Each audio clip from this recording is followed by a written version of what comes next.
Palace Jerk House. Say for the live on New Jersey, Irvington, and anyone of the surrounding area of them.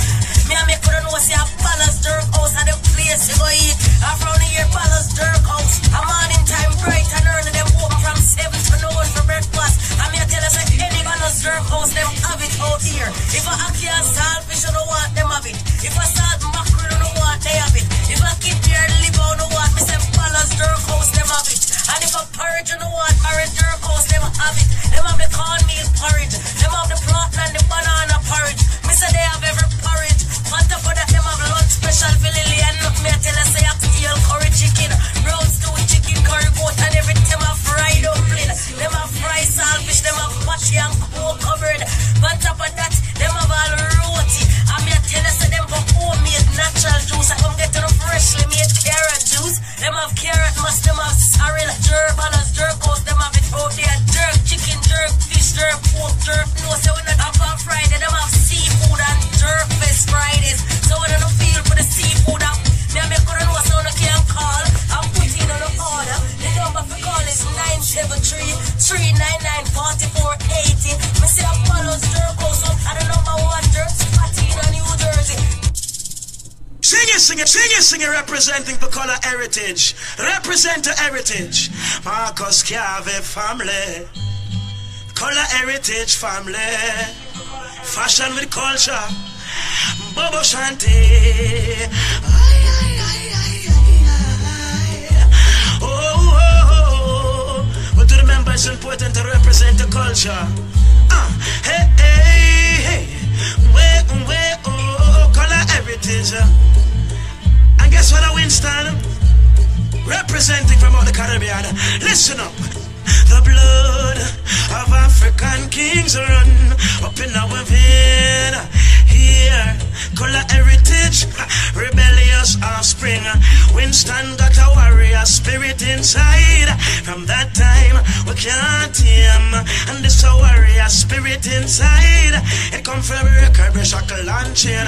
Hey man, a Shaka Zulu, Big Knee, and Kuma, Big Knee, Kunta Kinte, Big Knee. I tell a color heritage, them are my family. The voice of Taurus trying to remember replica culture, a color heritage. I do it in the latest fashion as I will tell it to you. Check out colorheritage.com. Know what I am doing? Downloading the Western Union app. I need to send money to my auntie in Nigeria. Know what I am doing now? Checking today's exchange rate to Nigeria on the Western Union app. Now, I'm sending my auntie money to help her with her groceries. Download the Western Union app today. Use it to check today's exchange rate and send money to loved ones in Nigeria. Western Union, moving money for better. Western Union makes money from currency exchange. Carefully compare fees and exchange rates, which may vary and are subject to change. NMLS number 906983. For the most authentic Caribbean food in town, check out Sunsplash Caribbean Bakery and Restaurant. They got the natural organic juice bar that'll get your day started right. Like the Power Punch, the Vegan Juice, the Mega Green, roots like the Immortal and the Resurrection. And peep this, they have an extended bakery department that whips up my favorite, the hot Hardo breads. White or wheat, that's your choice. If you're feeling hungry, just grab a bite. At Sunsplash Bakery, the food is right. Jamaican party, Ital our veggies. At Sunsplash Bakery, the food is right. Mix the peanut with the cornmeal porridge. Serving breakfast, lunch, and dinner, they also cater to vegans and vegetarians with the Ital stew and the Ital aki, soul jerk salmon, and mango tilapia. And of course, they got the usual curry goat, oxtail, brown stew chicken, jerk chicken, and so much more. I mean, their menu is extended and they're highly rated. Your best bet is to just stop by or give them a call. They're open Monday through Wednesday, 7 a.m. to 9 p.m., Thursday through Saturday, 7 a.m. to 10 p.m., and Sundays, 8 a.m. to 6 p.m. They're located at 56 Main Street in Orange, New Jersey, and can be reached at 973-395-3777. These days are some hungry days. We need some more food up on we empty plate. Long time we there and we sit on a wait. Sunsplash restaurant I run the place. Everybody me say just want a taste, yeah. Let your food be a medicine. Eat well, live longer. I'm David Shepard and I endorse this commercial. Alright. Splash Radio 94.3. Reggae, dance hall, soca, hip hop and R&B. African, disco, oldies but goodies. Hi, this is Janet Jackson. We're bridging the gap. Seriously. Splash Radio 94.3 New Jersey. Eric Dawson. Mornings at 10 o'clock. Hey, bro, you're doing a great job. Love listening to you. On 94.3. Splash Radio. Yes, ladies and gentlemen, this is yours truly, Pastor Powell from the New Dimension Pentecostal Ministries, located at 6 Southman Avenue in East Orange, New Jersey. Yes, I am inviting you to join me each and every Sunday morning. Oh, man. From 5 a.m. until 9 a.m. on Splash Radio 94.3 on the FM dial. I think I like this better when I take it off on there because I can't hear nothing out of here. Join me right here. Yeah, man, I'm gonna get out this phone. Of all nations, right here. Join me. Splash Radio 94.3 on the FM dial.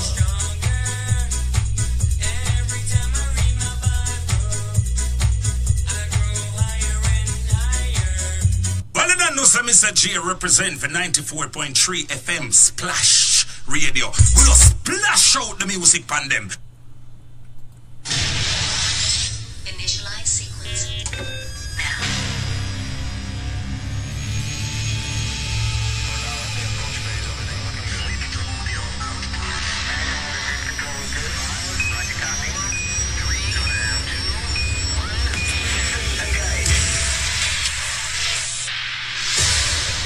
Him.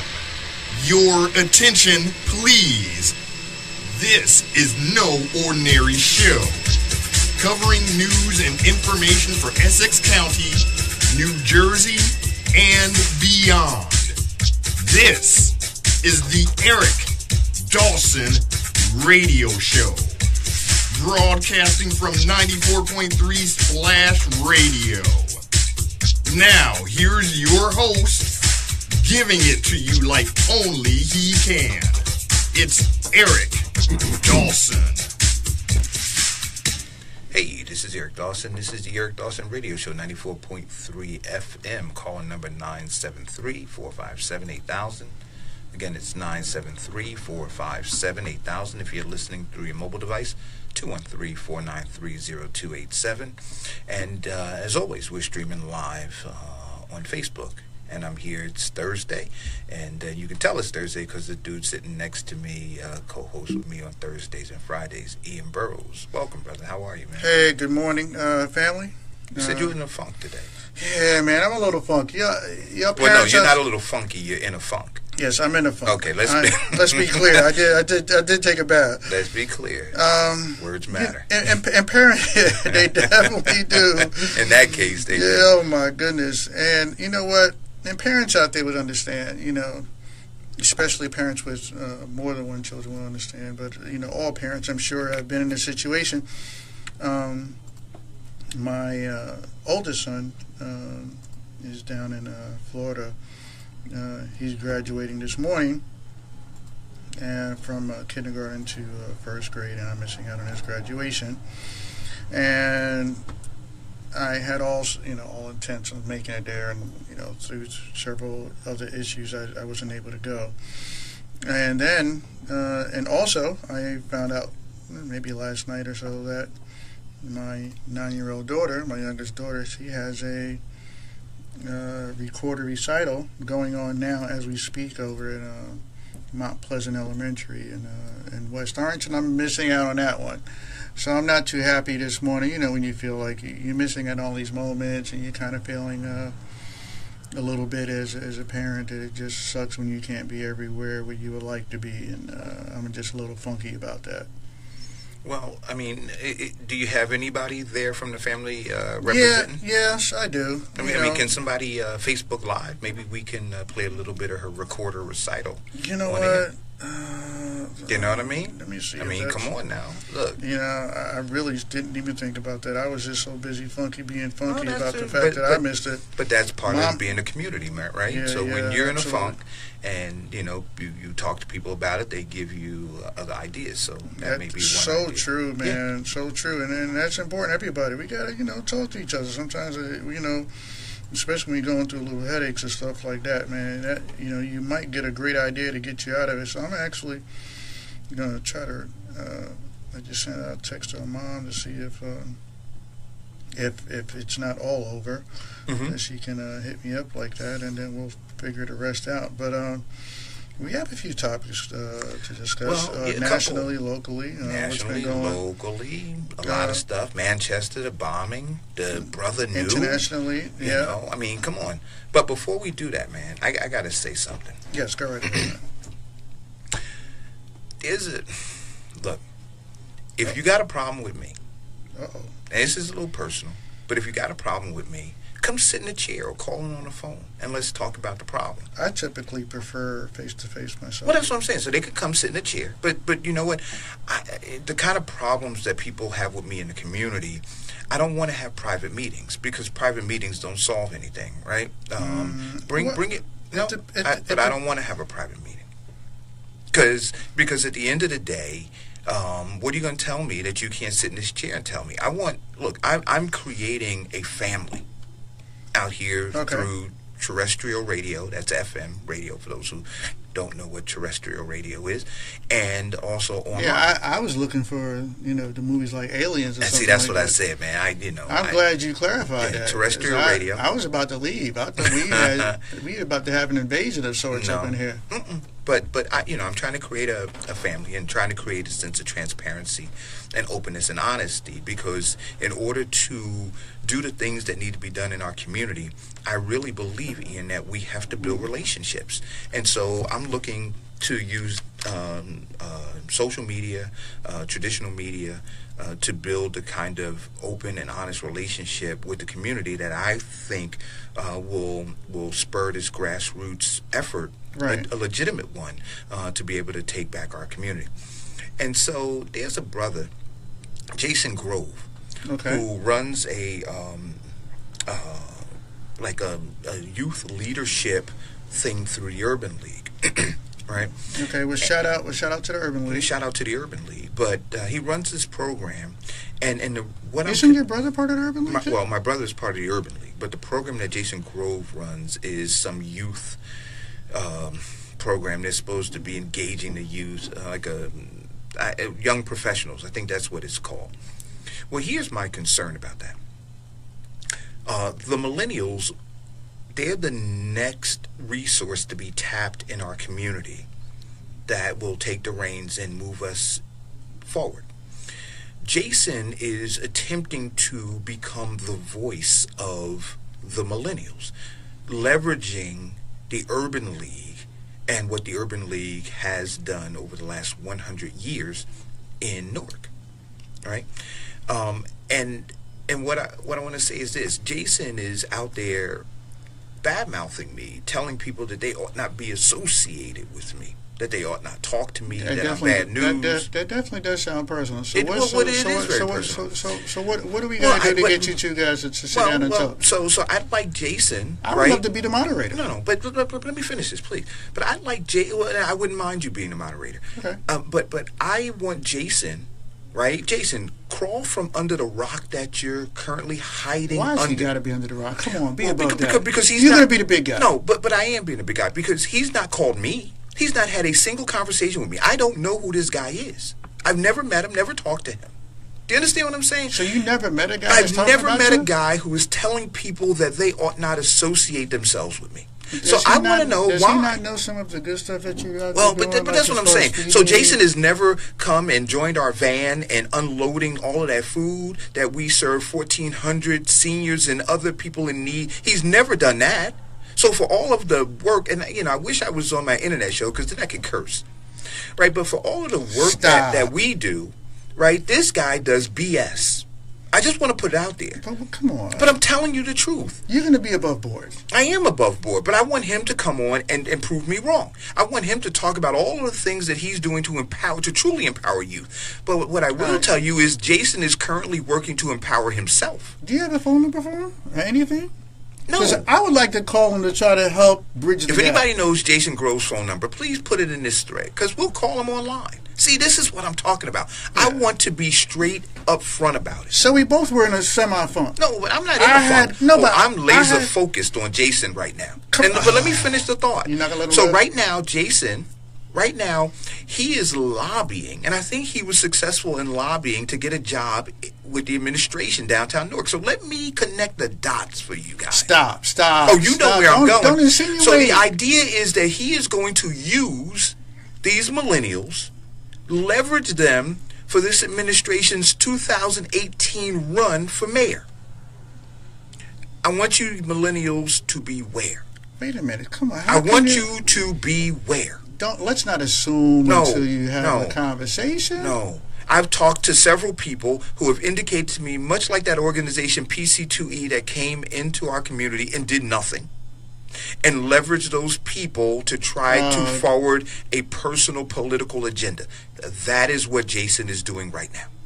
And if I'm wrong, I'll admit that I'm wrong. Okay. I'll come back here and I'll admit that I'm wrong. So we have this on record on air. You have me on record, but you have Jason with this whisper campaign, pulling people to the side, skulking in the darkness. Okay. Well, can we, all right. Now, we put that out there. Now, can we move on from Jason? Well, but it's very important, man, because like I said, the millennials. Because we got some real conversations to talk about. The millennials are the next, but we're talking about local. Yes, we're talking about local control. Like, I'm not talking about the school board right now, but local control of our government. The millennials are the next in line to do that. And what this guy represents right now is poison in the millennial movement. Well, all I can say to that is that I'm volunteering to be the bridge between the two of you and or to be the moderator to try to resolve this potential conflict, or it appears to be a conflict, and so you know, at least to get to a level of understanding, because it could be a misunderstanding. Well, no. So Dawn says. So Dawn, to answer your you could question, be misled. Somebody could be lying to you. No.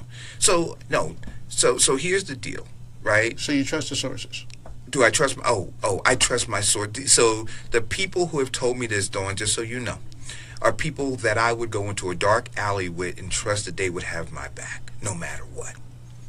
Right, and that is the only reason that I have come here and said, well, absolutely. Because especially talking about a Newark, if you choose to go into a dark alley in Newark, you better know you got somebody got your back. Ain't no games out here. So we need to look into, and I'm going to get you the name of the organization that he is head of, and we need to. Oh, let's take this phone call. I'm going to hope it's him. I hope it's him. Good morning, caller. How are you?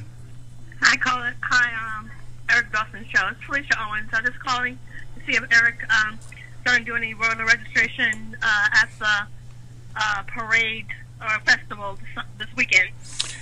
You know what? There's a parade where? There's a parade in was Newark. It in Newark? Where and it's going down Broadway, I'm assuming. I think it's going down Broad Street. Right. And what is this the Memorial Day parade? It's Memorial Day parade, yeah.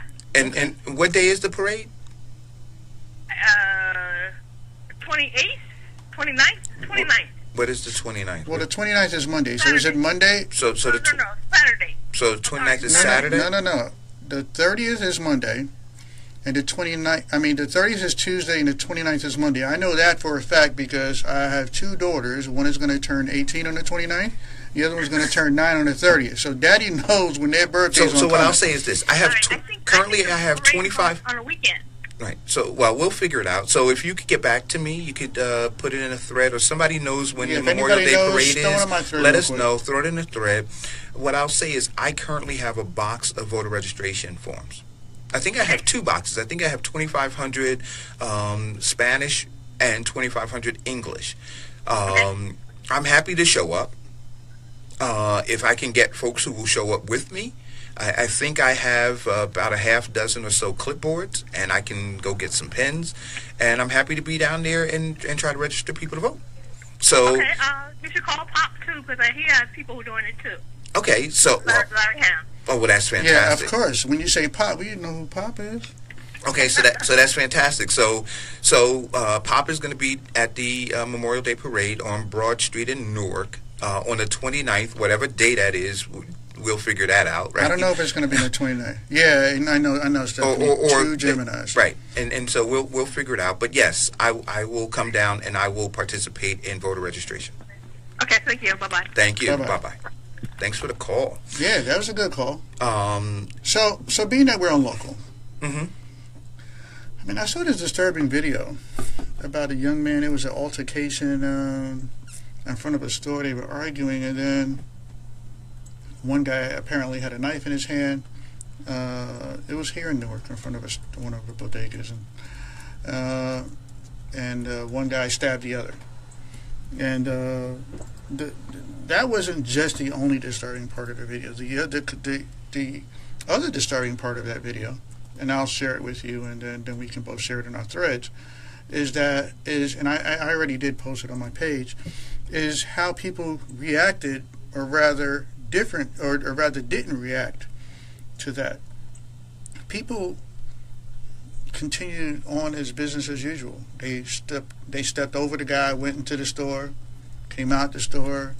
Nobody was looking like they were, nobody calling 911. Somebody, I just didn't understand. I don't understand how we I think we as a community, as an entire humanity, we're losing our humanity. We're not concerned with life anymore, and it's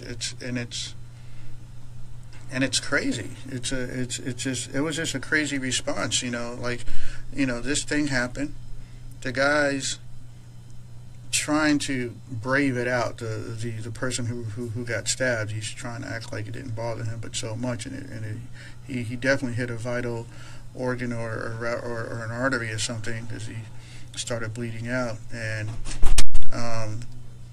then next thing you know, he falls down, and people just walk over him, and they go inside the store, they come out the store, and they see the other, and they just continue on and about it. I'm like, what the heck is going on out here? I don't understand what's going on. I think OB says you're blocking the driveway. Is that the deal? So he needs to move? I'm blocking the driveway? All right. Really? So, I didn't think you can't. You don't get out of here with this. All right. So thank you. So my apologies. I'm sorry, ladies and gentlemen. So yeah. So I don't know. So here's the deal, right?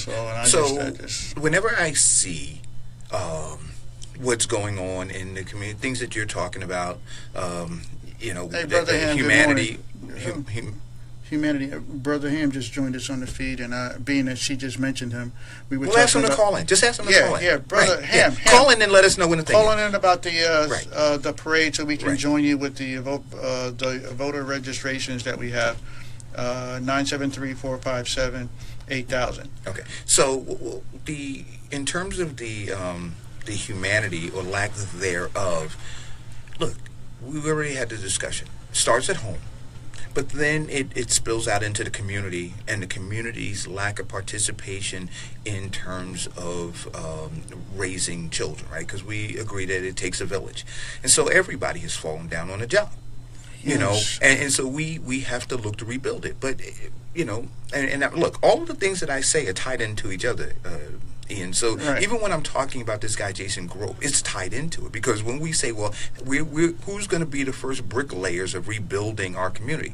I believe it's going to be the millennials. And so we have to start there. I'm not going to get back on Jason, but I'm simply going to say that we have to start there by truly empowering the millennials, and not getting them folded into somebody else's political agenda. Right. But when we say empower, now this is my thing. A lot of us use that word and we say it. I think one of the things we first have to do is define what we mean by these things. There's a lot of people. I'm going to tell you what. I'm not going to wait for somebody else to do it. I'm going to be proactive. Empowerment means that you educate, that you inform, you engage, right? And then you make room for people to have a seat at the table. So once you educate, look, because right now you have the black community. Everybody talks about, black power or power to the community, power to the people. Right. But the people don't even know what they want. They don't even have a plan of action. And so if you sat them at the table, even if you took them and sat them at the table, they wouldn't know what to ask for. Can I make an attempt?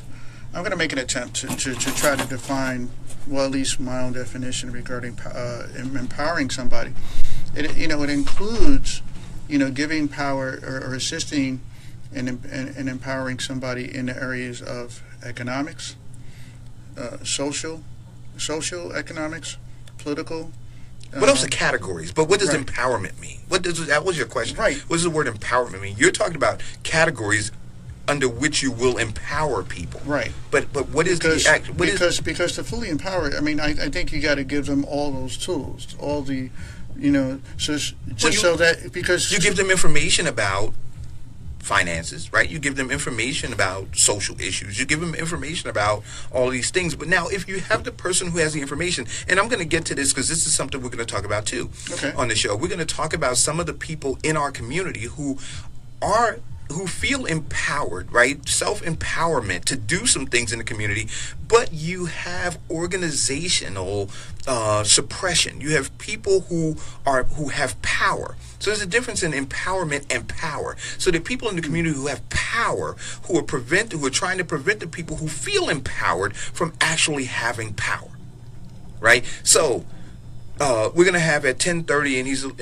he's not late, but we're going to have Brother Leonard Ellis call in. He runs an organization called Eyes Wide Open Hope. Okay. And he put a post up on his thread where he said that he's sick and tired of people in the community who say that they're about doing good work, not really helping or actually hindering what it is that he's trying to do. So he's going to call and talk about that. But earlier in the week, we had Layla call in.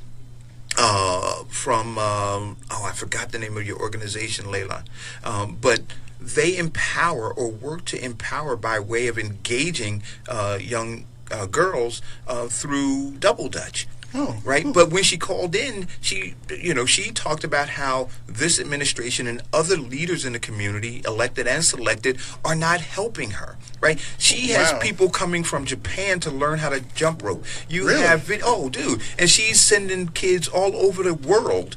And she talked about having a 100% graduation rate out of her program, but she doesn't have a physical place where she can teach people how to do this. And she's getting resistance for a variety of political reasons from people in the community. I can go on and on about organizations that have called here and talked about the good work that they're trying to do, or in fact doing, but at every step, people are throwing boulders in their way. So when we talk about empowerment, let me just clarify. Only because words matter, right? Words do matter. Now, when you say resistance, it's different than support. She said it's different than support. Is she not getting support, or is she getting resistance? Which one is the which one? Well, I don't understand. Well, only because you said that she's getting resistance in areas where she's trying to do resistance by comparison to support. Is she not getting the support? Right. So if I make a phone call and you don't call me back. Okay. Right, I make another phone call, you don't call me back. I come down, I talk to you, but you are non-supportive. I would say that those two words are interchangeable. You're not supporting me, right? Or you're resisting supporting me. Well, right? I mean, the very word resist. Right. I mean, resisting. Okay. I'm a little on the fence. Maybe you guys can, help us out with this. Again, 973-457-8000. Right, so resistance. Words matter, right? Resistance. Yeah, words matter. The refusal to accept or comply with something, right? Okay. The attempt to prevent something from by action or argument. Okay. Now that's my understanding of resistance. Right. By comparison to non-supporting.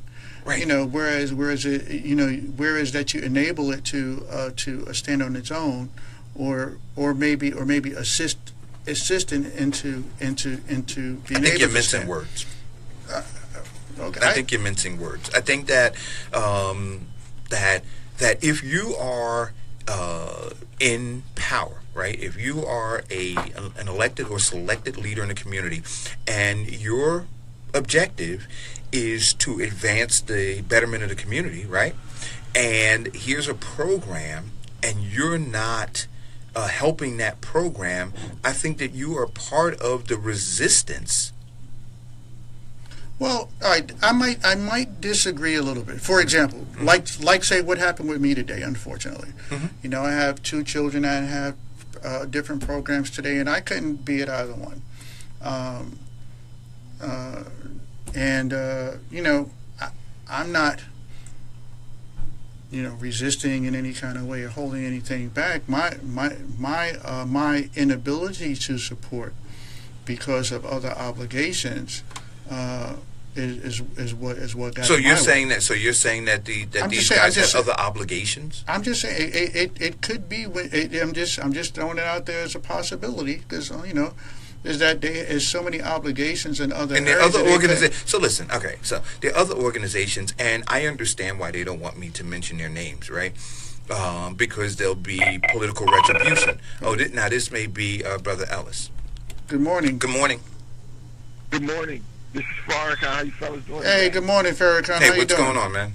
All right. I don't know. There might be like a time delay with the thing, but if you guys are still talking about the resistance, yeah. I think you just, Eric, I think you're dead on with it. If you're in position to offer support to something, Farrakhan never agrees with me. No, I agreed with you last week. Yeah, he did. Oh, he beat me up last week. You don't remember me? I'm sorry. It's his week. My bad. Go ahead, Farrakhan. It's his week. Go ahead. But like, if you're in position to help further something, and you don't use your position to help further it, that is a form of resistance. And like the analogy that you used, Ian, was wrong in the sense you said when you were talking about your daughters both having a thing because you weren't there to support. But again, you're not capable of being in those two places at the same time. So that means you're not resisting because you're not keeping from one or the other. If you have the ability to do something and you do nothing, isn't that the same as having actually helped one the opposite side right. further? Yeah, right. I get what you're saying. And that's what's happening. I guess So I guess in that regards I might actually agree with the two of you. And it's hard for me to say.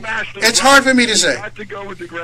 It's have to. You know what? We were cool until you said that, but it's hard for me sometimes to admit that I have to agree with Eric every once in a while. I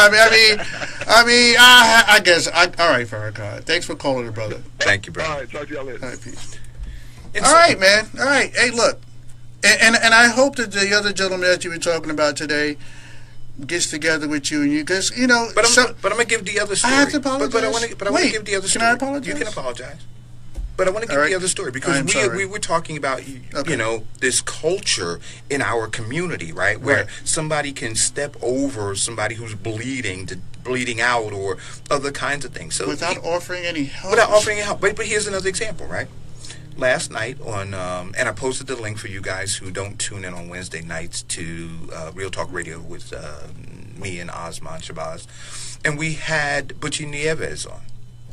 Now, Butchie was a longtime supporter of Councilman Louis Quintana in Newark. In fact, it was Butchie who was with Councilman Quintana at the very beginning, when Councilman Quintana first started off under the James administration as a deputy mayor.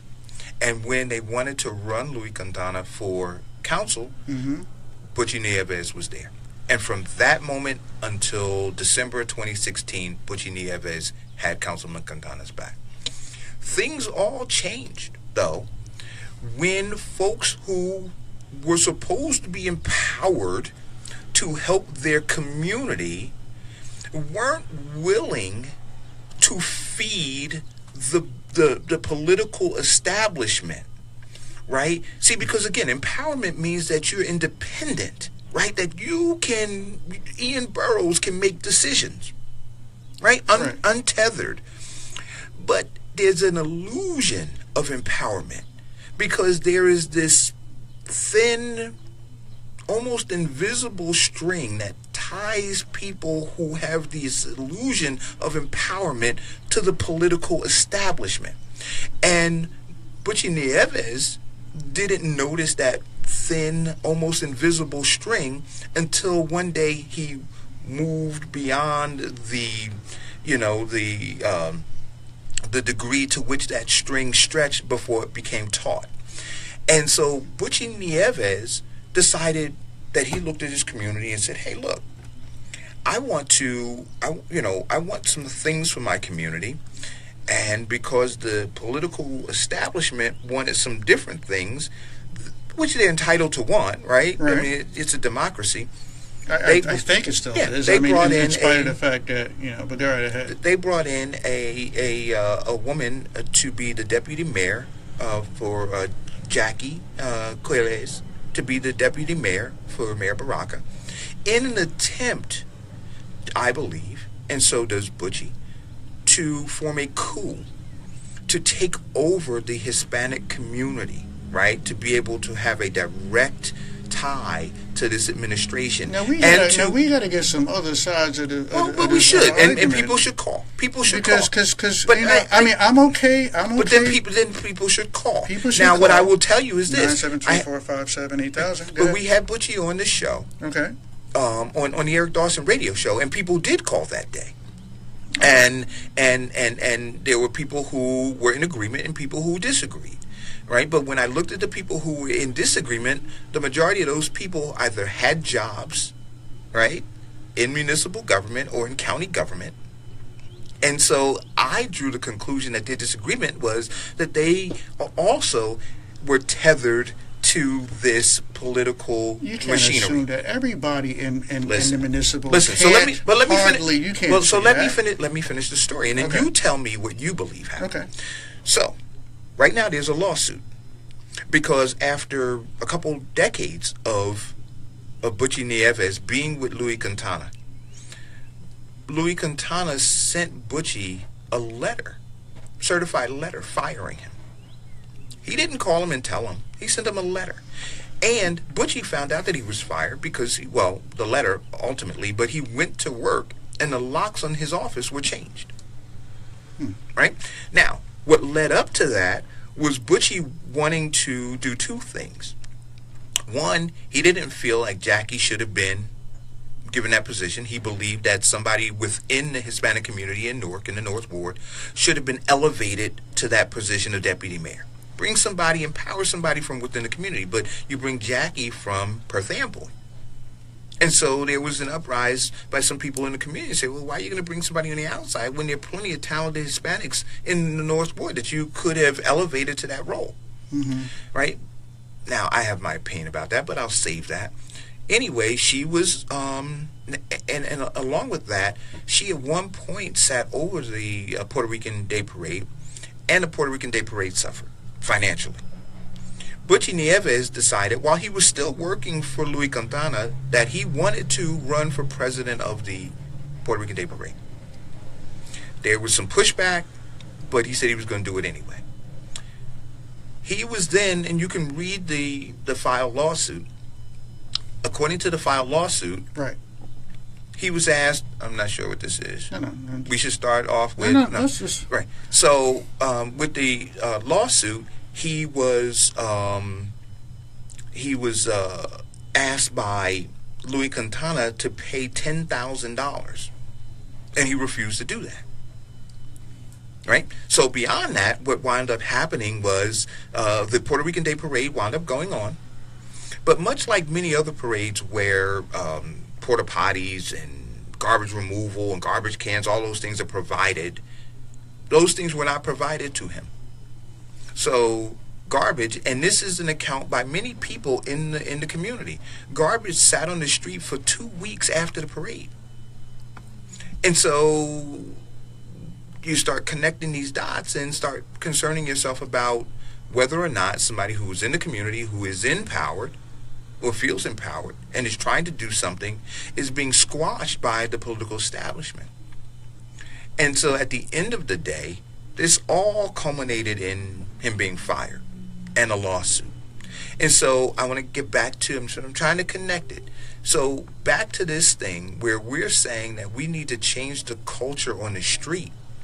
Well, unless you begin to change the culture within leadership, where people take a lot of their cues.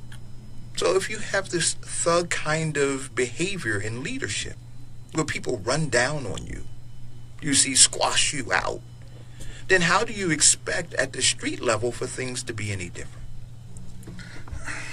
I mean, look, you definitely have a valid point. I wish, because I love a good debate. I love a good discussion. I love information. I wish somebody who has information in this, or rather, or even opposes your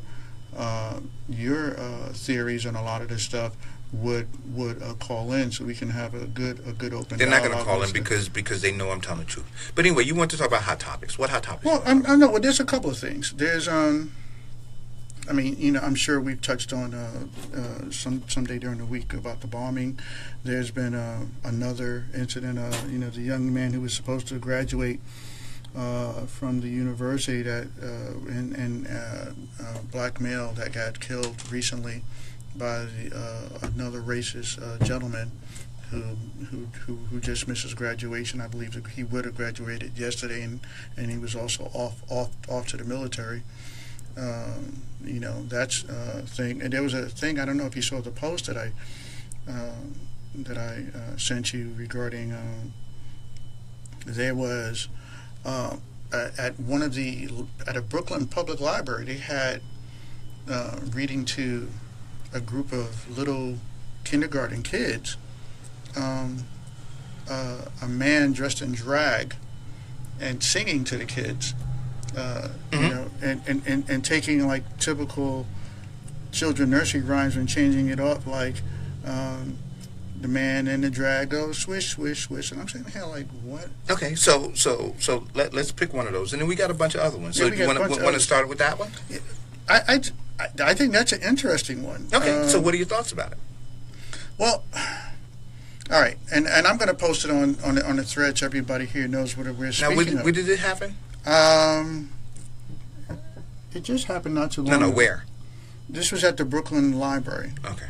And there was a man who was reading children's books and stuff like that, and was singing. And if you can, I mean, you can hear if you want to post some of the link on it. I got the it. Link. I'm gonna post where, the link. Where he's singing to the little impressionable kids. Good morning, caller. About the man dressed in drag singing to kindergartners, that was awful. Why was it awful? Why was it awful? That's too much. That's too much. Why is it? Kindergartners. Nobody. They are pushing that down people's throats. Are they? Ooh, are they? Yes, singing to kindergartners and changing the words up. Yes. And drag. What? Wait a minute.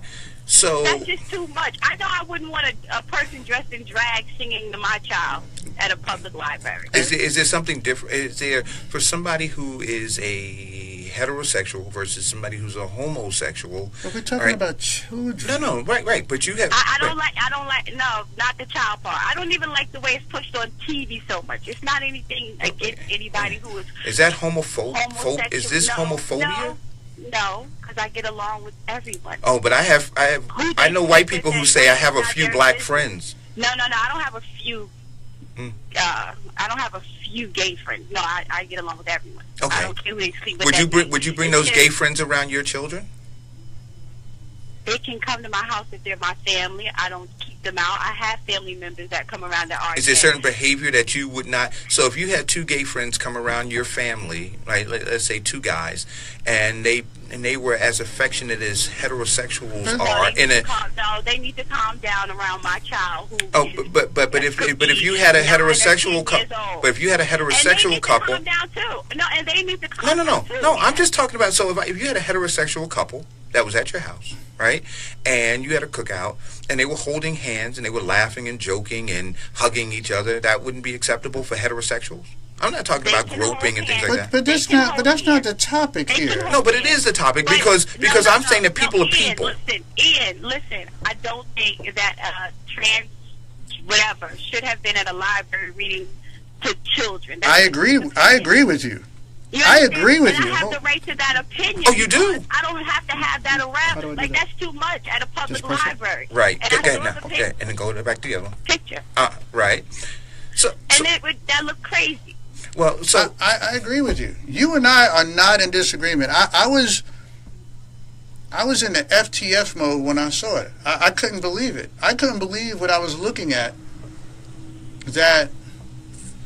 Because I don't know. I don't think that should be so acceptable now. I don't think it should be so acceptable. Why? They're people. No, we're not. But we're not. But we're not. See, this is where I think we have a disconnect there. We're not. All right. Let me back up. And this is my stance. I'm not going to speak for the caller. I believe everyone should have all their rights, right? That and I'm okay with it. My issue is that you're okay with it. Look, you're tolerant of it. There's a difference between you're tolerant of it. Exactly, because yes. So so for white folks who tolerate black people, they accept black people. Look, let's not. I'm not talking about race. No, this is not Ian. Ian didn't say that. That was Eric. Sorry, I don't know your name. I'm not saying anything about any race of people, color-wise. I'm not talking about that. Hey, I don't want to get into that. Yeah, I don't want to get it. I hear you. You and I agree. But hold on, we got another caller. Keep on listening. Thank you. Hello, caller. Hello, caller. How you doing? All right, how you doing? Oh, I'm all right. See, you. Okay, so we've got Leonard Ellis on.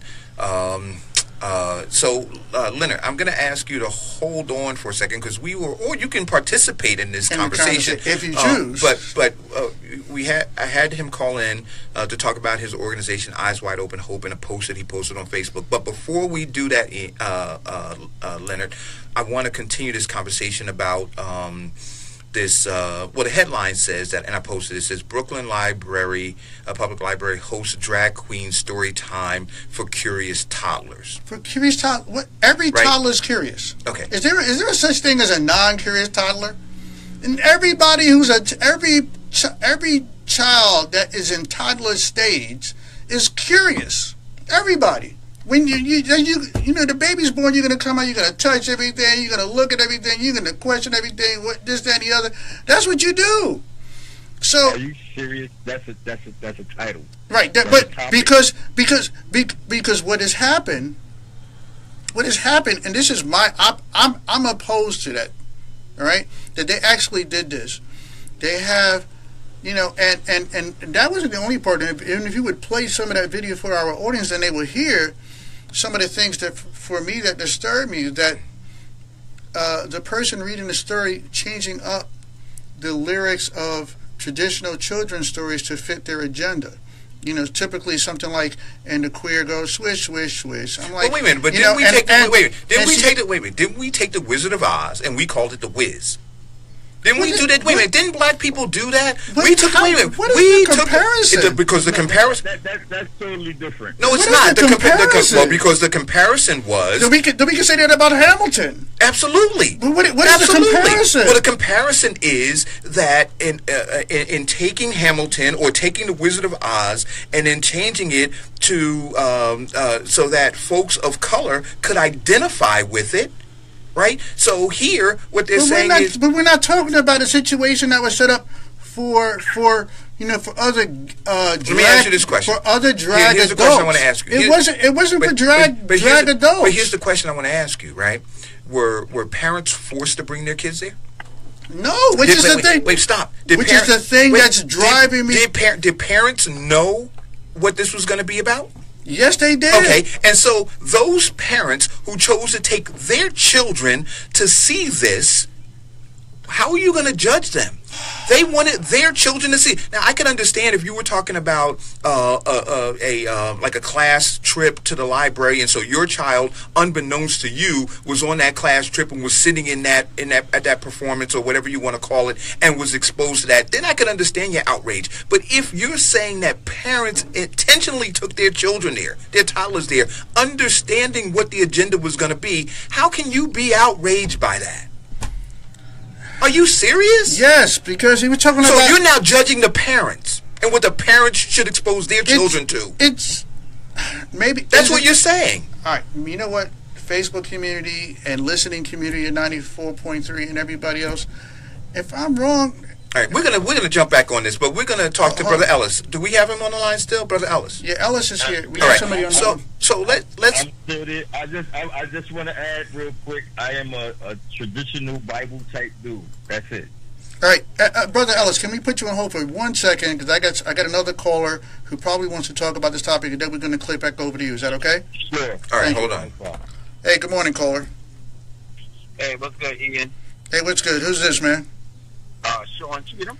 Hey, what's happening, classmate? That's my man, Sean Cheatham, the one and only from Teaneck High School, class of, I'm not even going to say it, but we old. Well, be 50 this year, so let's do the math. Yeah, figure it out, right? Let them figure it out. Go ahead. So, yeah, man, I mean, I posted that link in the thread, and we're talking about it now. I saw it, and I was shocked. I was a little... I gotta admit, I was a little appalled to seeing. I mean, we're talking about children who have yet to have gotten to an But you're talking about somebody else's children. We're talking about children. And the way that they want to parent their children. I would have the same problem with parents who allow children to watch porns. I would have the same problem. Wow. So you equate a lifestyle. No, we're talking about exposing a sexuality to a child when they're still developing. What did they say that was sexual? What did they say that was sexual? You're exposing. Go ahead, Sean. I'm sorry. You did call in. Let me allow you to speak. No, I'm feeling this topic because this topic here touches me a lot because, I deal with a lot of kids, as an educator, and sometimes I witness certain kids that are straight kids turn to something else because of who they hang with, who they're around. So it kind of negates that idea that everything is genetically driven. A lot of the stuff is learned, especially when you're talking about young kids. So in this case here, where somebody is dragged, it's going to confuse the kid that, especially coming from an alpha male home. He's going to come home. I'm talking from a male point of view here. That little boy is going to see a man in a dress. Now, and we okaying things that really shouldn't be okay. I hear the argument on the other side of this, but what happens is we are creating a situation that shouldn't be created at an age. Kids should be steered who they are when they. So let me ask you a question: Do you believe that it's okay if your son is, say, a year old and is in a play date with some other kids and gravitates toward picking up a doll? Do you think it's okay for you if he decides at a year old that he wants to play with the doll versus the Tonka truck or the car or the robot or whatever else? And then if he decides that he wants to do that, let me finish my question.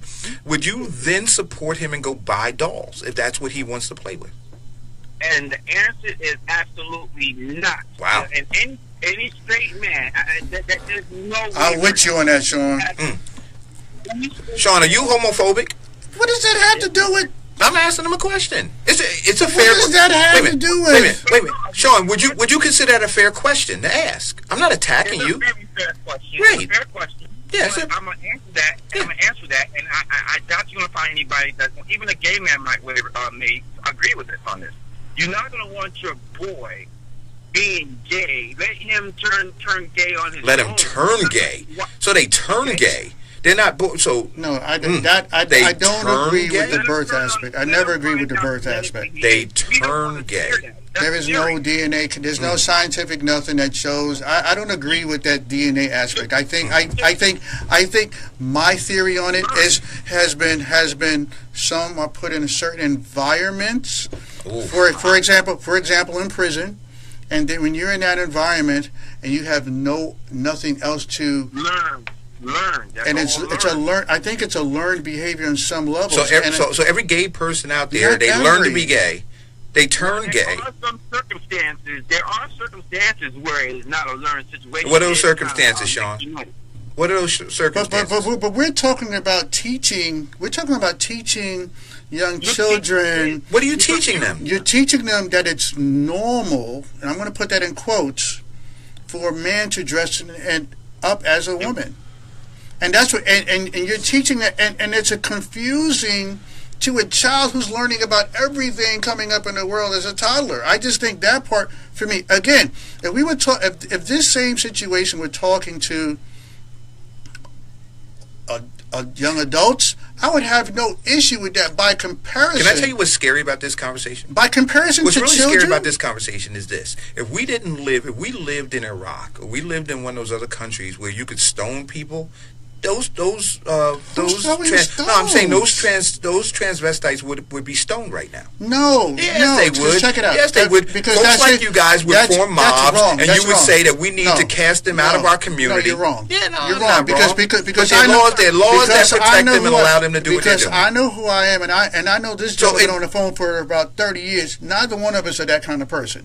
I'm gonna tell you that right now. Okay. But we say that's a learned behavior. But that's a learned behavior too, right? I would actually love to have that individual come in here and have the discussion. But for you to have the tolerance that you have right now is a learned behavior too, right? Because before there were laws, we were operating. I'm not talking about taking away basic human rights. So the I'm human not talking right about taking away basic human rights of people, or saying that this person can't vote, or saying they don't have, or saying that they can't sit in a particular area on a bus, or they can't, or any other inalienable rights that we all should have in this country. What I'm saying is that you don't introduce young children to alcohol at a young age. Oh, now you compare it to alcohol. Sean, thanks for the call, man. Thanks for the call, Sean. He's the top one, right? You don't.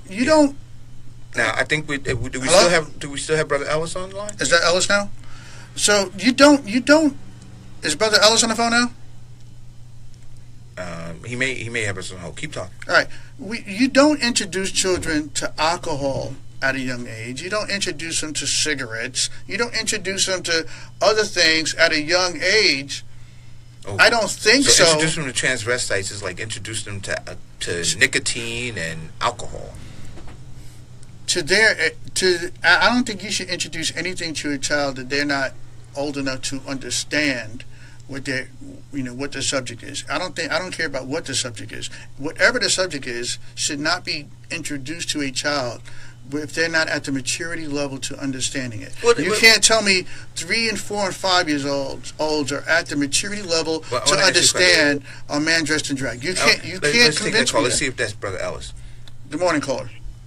Good morning. I'm gonna turn down my radio. Just one question. Yep. Would you introduce those same children to a sadomasochist, somebody that's dressing up with the S&M look and all of that? Would you say, go read a child story to this group of 5-year-olds and 6-year-olds? Would I? I'm sure that question is addressed to you. So the question now. So let's be clear on what we're talking about. What you're asking is would I look at what is? Would you accept? No. I heard his question, okay. but I wanna frame it, and then you tell me if I'm wrong. What you're asking me is, would I take something that is socially, by a larger group of people, unacceptable, and considered deviant, and being right? A drag and would I? Oh wait, no. Okay. Right. So that's really what you're asking me, right? Something that's not widely socially acceptable. Wait a minute. Sadomasochism is not widely socially acceptable, and it is considered. That's not true. We're not. Oh, no. We're talking about a drag. The LGBT. So we're talking about the. So we're saying. Otherwise, we wouldn't be having this conversation on the radio. No. Well, the reason it is accepted, the reason I'm saying it is more widely accepted, is because the Brooklyn Public Library held this event. So when you talk about the when you talk about the LGBTQ community, right?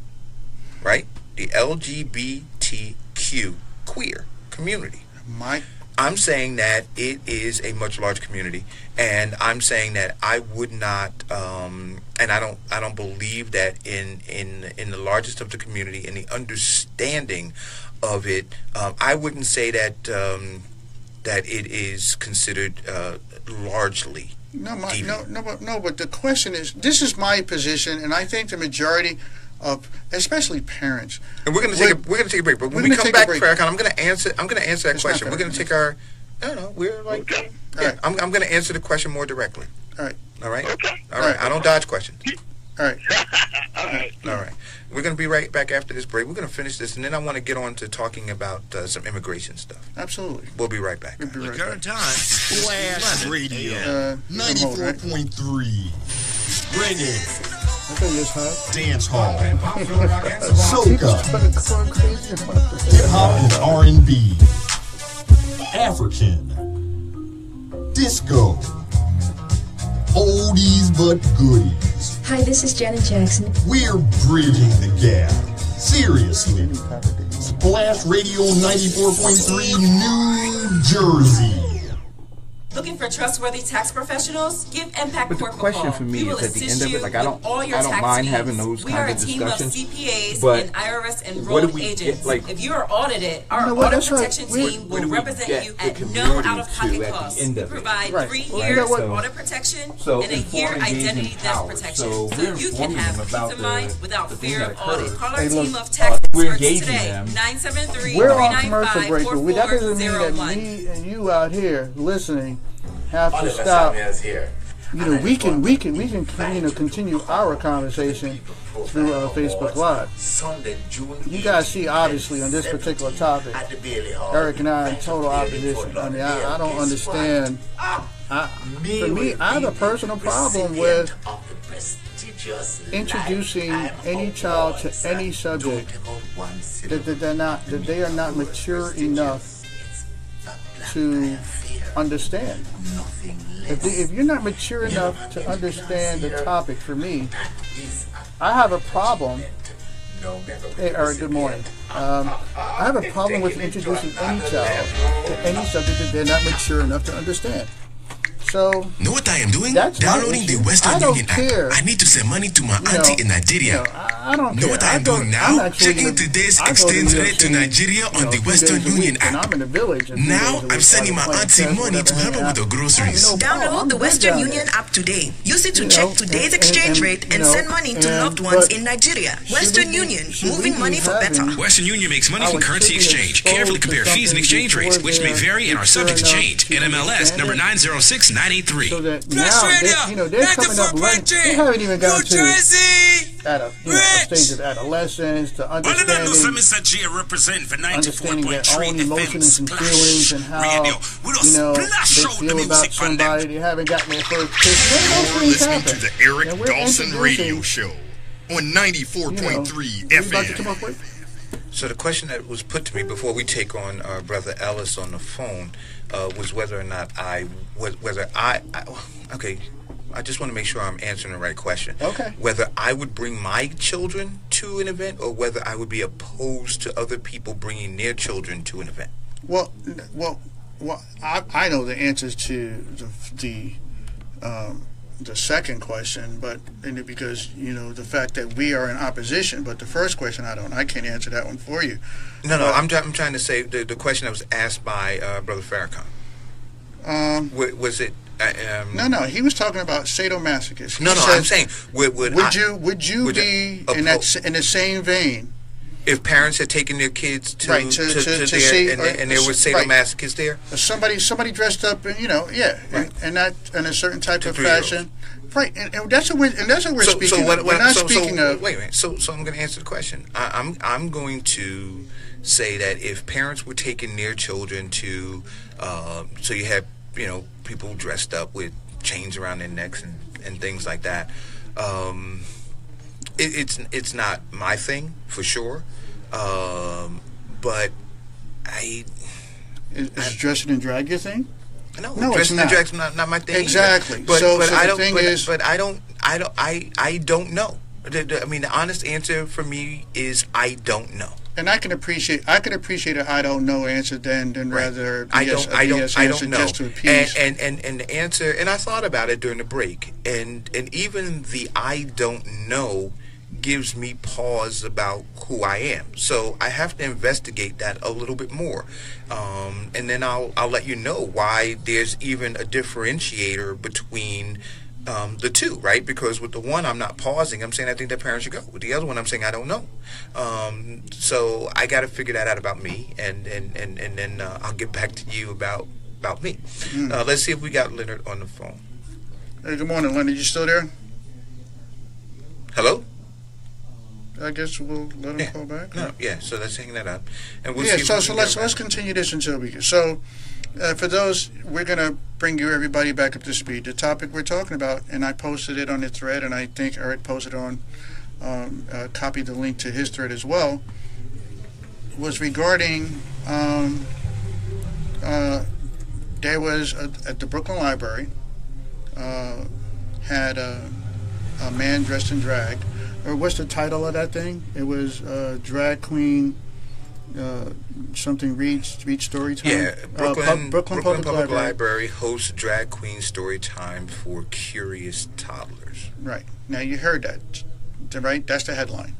And my first response is, what toddler isn't curious, right? There is no such thing as an uncurious or, toddler. There's no such thing, right? So that's number one. So we know that every toddler is curious. Now the question is, should we be introducing our toddlers to anything, or any children of any age to anything, that they're not at the maturity level to understand and or know how to manage or know how to decipher or anything? Should we be doing that? And I like to hear from other parents that call in on this 973-457-8000. I mean, again, it's not anti. I don't believe.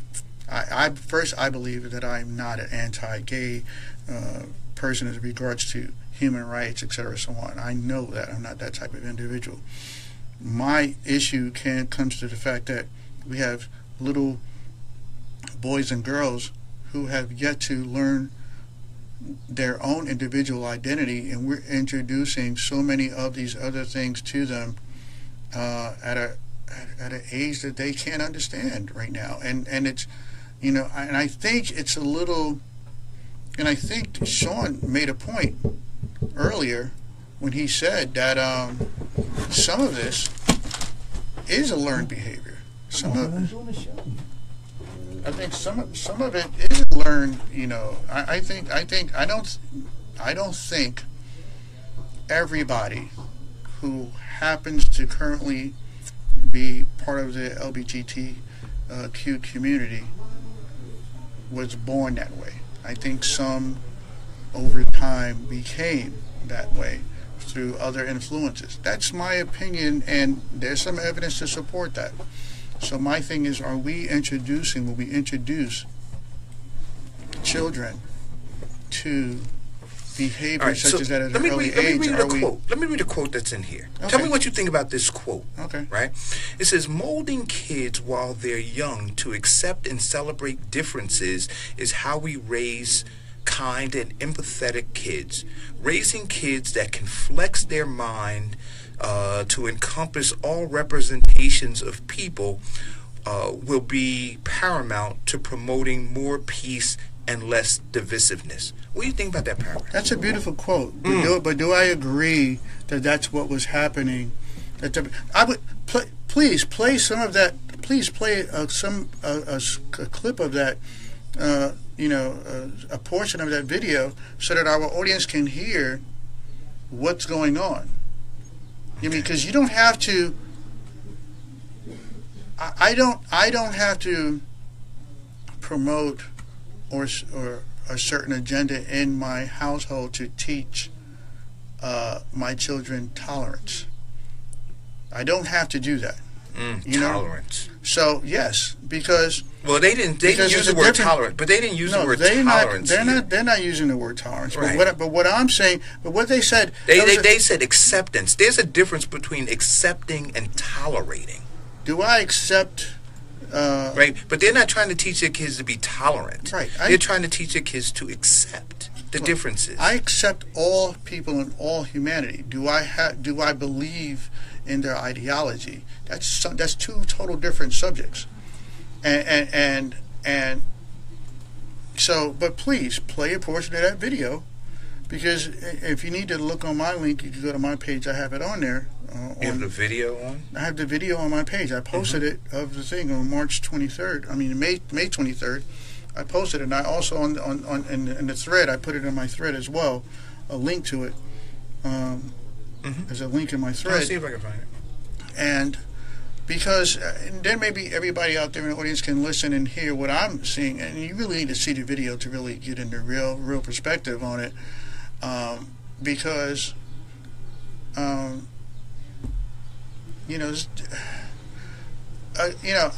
again. Joe, a couple of my bros, Joe and Reggie, are on the thread, and they're saying it was a public space like a museum. It's really nothing we can do about it. Okay, but wait. But you can use this opportunity as a learning. Is this the video? This is it? Yes. Okay, so well, let's see if we can just play it. Right, here we go. Who wants to be a drag queen when they grow up? I'm a girl.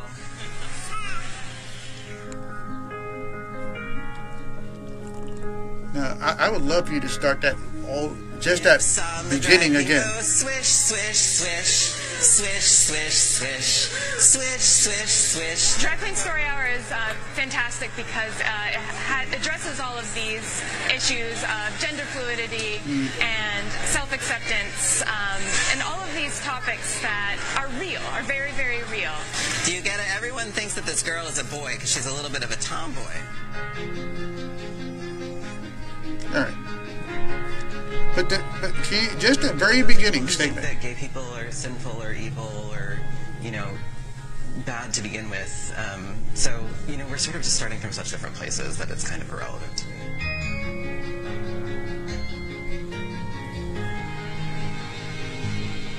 It's great. So much energy. Did you like it? Yeah. That's what I'm looking for in all of our outings, is to present different ways of being in the world and make that fun and available to my kids. The hands on the drag queen go jazz, jazz, all through the town. All right, that's pretty much that's pretty much the entire video. But if you start off with the very first statement made, the very first statement that he made was... Well, that's not really the first statement. First thing he said that's in the that first clip. statement in this clip. But the clip is taken out of context because you don't know what occurred before this clip started. No, but they continued with other conversations throughout that clip well. Come on, Ian. So they also talked about how most of these kids are being raised, right, to think that... who wants to be a drag queen when they grow up? Ian. But was that... Ian. Wasn't that his question? Ian. Everybody laughed at his response. In the very beginning, that was his question that came out. I didn't ask the question. He did. Who wants to be a drag queen when they grow up? That was the question. Let's play the clip again. Please, the very beginning. Just that Who wants to be a drag queen when they grow up? Period. That's it. Right. You heard it. So, that was a question. Right. Stop. Oh, Ian. Okay, Ian, I'm sorry. It's a hot topic for me. No. But my thing is, will you accept the fact that this is a 1.5-minute clip, and there were things that occurred before and after this particular clip that we're seeing? Will you accept that? Will you acknowledge that? Of course. Okay. Would I also accept that the same thing when I see a young person, the majority of the time in color, who is unarmed, shot down, and then we hear the same argument. Something happened before. Something right. We don't know what happened before to cause him to be shot. Okay, I don't know where that came from, but I'm just saying. But do you agree? But the statement that he made. Do you agree that something occurred before and after? Let's take the call. Good morning, caller. Good morning. How you doing, Ian? Good morning. Good morning, Eric. Good morning. Good morning. Who's this? This is Amir. What's happening? Oh, hey. Oh, this is Amir, the Border King. Alkaline Water King. How you doing? What's up, brother? Man. What's going on, brother? So you calling about the topic? Please say yes. Oh, absolutely. Thank you. Absolutely. I mean, and I don't mean thinking. I don't mean thinking. I'm not trying to pull nobody to my side. Let me talk to you as a father who is raising my children in this country. Mm-hmm. All right. So let's go back to what's evil. First of all, our perception of evil is based on our religious belief. Let's start right there. So if all of us or any of us have any bounds or any foundation in any religion, we have to deal with what's evil according to what God says. Anyone and everyone who promotes whatever lifestyle they want, what you do behind closed doors is your business. When you start teaching my children an alternate lifestyle based on the direct opposite of what our religious beliefs are, that's wrong. There is no way to sugarcoat it, because if I found out that my child from any age group is being taught anything other than what they supposed to be learning in school for as academics, I'm gonna be upset. Okay, wait. But this wasn't a school setting. This was a public library story time, as they call it, queer time, story time, right? And the parents chose to bring voluntarily their kids brought their children. So this wasn't something that was imposed on children. Yeah, it wasn't imposed. My issue is that I don't understand. I understand wanting our children to not grow up to be bigoted individuals and prejudicial individuals. I understand it fully, because I don't subscribe to that myself. My issue is, why are we introducing children at an age that they are not yet able to understand their own self? They don't understand what tradition is. If you want to show somebody non-traditional stuff, a non-traditional way of doing this, that, and the other, whatever, other ways of doing this and way other people think, that's fine. But first, let me set you off with a foundation of what is traditional, period. That's because I don't understand why these parents thought. I understand the ideology of, hey, they get to learn tolerance at an early age. No, that's not what they're learning. No, that's not what they're learning. They're confused. These children are confused because they don't know. And you're not teaching tolerance at that point. You're doing something else. That's exactly what you're doing. Because when you have a child, let's start off with what they call a fair or even childhood, being raised by two parents in a two-parent household. That child, be it male or female, will learn the characteristics of each parent by watching their parent. So when you now take that child voluntarily to a situation where you're teaching this child it's okay to accept a man dressing up as a woman, what are you teaching that child? What kind of confusion are you now teaching that child? Because they don't even understand about their own sexuality as what they were born into, male or female. Right, I agree with you. First kiss, what love is, what sex is, why we dress the way we dress, what femininity, what masculinity. They don't understand any of that. I agree. So why would you introduce your child to something that's going to further confuse them? We already bombarded with things on TV, on radio. For those who are in control of the media, we already bombarded with certain things. Why would you take your child to now further confuse them? I appreciate the call. I appreciate the call. I appreciate it. Thank you. Good morning, caller. You're on the air. Hi, John Thompson Jr. calling to speak to Mr. Eric Dawson. Oh, John. We're okay. So, yeah, if you can call back, we're winding up a topic, and what you want to discuss is something completely different. Okay. Okay. So I'm parking, and then I should be on the train. All right. So give a call back. All right. Thank you. So yeah. So here's the thing. You just pick the phone up and hang it up. Okay. So I'm still in the place that I am. That there are things that we as a society, and I want people to be very, very careful about this, right? And Brother Amir talked about religion. And I didn't want to bring religion into it because there's a lot of people who are not religious, and for me, I'm one of them. I'm spiritual, not religious. I don't subscribe to a religious system.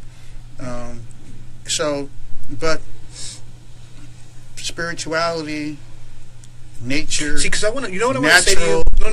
And things of that nature for me. Let me say this.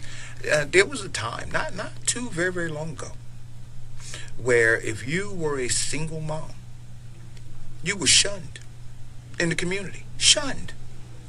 People would pull their kids away from you. If you were having sex and you weren't married, you were shunned in a huge way.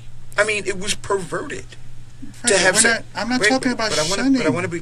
No, well, but wait a minute. So you would not openly. And when I say shunned, I mean that people would not openly have conversations. So if you had a married couple and they had children, not too many years ago, Leanne, if you had a married couple and they had children, and there was a person down the street who wasn't married and who had and was pregnant, they would not want to expose their child to that. They wouldn't want to. I understand what you're saying, but that has. Okay. We're talking about at a level, again, my argument or discussion isn't anti-LGBTQ.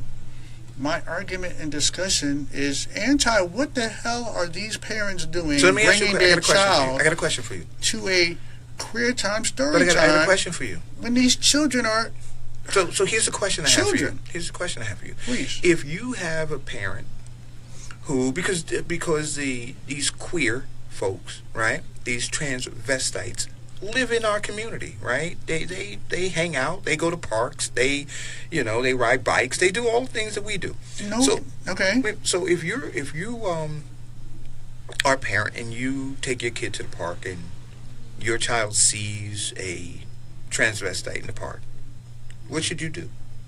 What do you mean? What should you do? So your child sees this transvestite, right? And they see, and if they identify the fact that Daddy, it's a man just like a woman, or vice versa, right? And they acknowledge that part to me, then I'm in this position that I'm forced to try to explain it. Then I will do my best to explain it. Okay. But I'm not going to, because because you start off with a question because you don't know the answer, right? So these children don't understand this. So my question to you again is, if you are a parent and you see a transvestite in the park and your child sees and is curious, right? They have a curiosity. Daddy looks like a man, right? Right. And that's because he is a man, my child, right. Why is the man dressed like? I will do my best to explain it to them as best as possible. And one of my answers is going to be, I don't know why he's dressed like a man. Right. Because he wants. Is it okay, Daddy? So let's role play, right? Your daddy. Let's role play for a second. Your daddy. Wait a minute. Let's role play. But the drag queen is not a transvestite. There's two total different situations. I'm just for clarifying. I mean, I do have an understanding of. Of different levels and differences within the LGBTQ community, and I just want to be clear. They're not synonymous at all. So I want to say, is a person typically a man who derives pleasure from dressing in clothes primarily associated with the opposite sex? That's a transvestite. Okay, so I'm sorry. I'm getting mixed up with this whole trans. That's okay. But let's do a little role. Let's do a little role playing now. All right, go ahead. So you and I are in the park. Your dad, I'm the toddler, and I say, Daddy, that looks like a man in that wig, and that long hair, and that dress. My child, it is a man in that dress. And Daddy, wait a minute. Let me. Daddy. That's strange that he's dressed like that. Yes, my child. It's not. You're not going to see that on a regular basis. Everybody don't do that. Some people choose to do that. Daddy, But would you ever do it, Daddy? Daddy will never do that. And if I'm talking to my son, Daddy would not want you to be doing that either. So now, Daddy, they're playing over there in the sandbox. Can I go play with them, Daddy? Play with who? That man that looks like a woman, Well, and the little boy. Wait a minute, and the boy. All right, now, assuming if you're saying the person's not at the right, that the transvestite or drag queen person is there with a child. That's correct. I'm not going to hinder my child from playing with their child. Okay, I will be by my child's side. Cool. So now let's finish this. So okay. Now when we go into the sandbox, the transvestite's little boy is playing with dolls. Oh, Daddy. Now, I mean, do you allow that to just keep going? No, I do not. You don't? No, I do not. Why? Because what I want to teach my child is very different. As far as I just as the brother that called in, parents, we want to raise good children. Good children, so and we want time out. No, let me finish. We want to raise good children, and also we want to have some of our. We would like to see some reflection of ourselves in our children, and I think all parents, to some level, want to see some of themselves in their child, some identifying markers within their child, and some of those identifying markers are physical as well. We like to know, I like when I have these conversations with my children about, hey, I got your nose, but I got mommy's eyes, and I got your this and this. We love these things. Mannerisms and things of that nature. I have my dad's compassion. I have my dad's affection. I have my dad's caring. I have my dad's concern for humanity. Absolutely. Right? And they will have that. They will have all those things. But I can't play with that kid, Daddy. Why? Who says no? Time out. You're asking me if they're going to play with it. If I'm going to have my son, just as my friend Sean said, this is the other caller. Am I going to have my son? Am I going to have my son playing with dolls, much like little girl dolls and stuff like that? And that's not going to happen. Why? Because I'm an alpha male, I'm a dad, and I'm going to do my job as a dad to show and teach my son masculinity. Even if your child gravitates toward wanting to do the other thing, you're gonna force him to do that thing. Caller.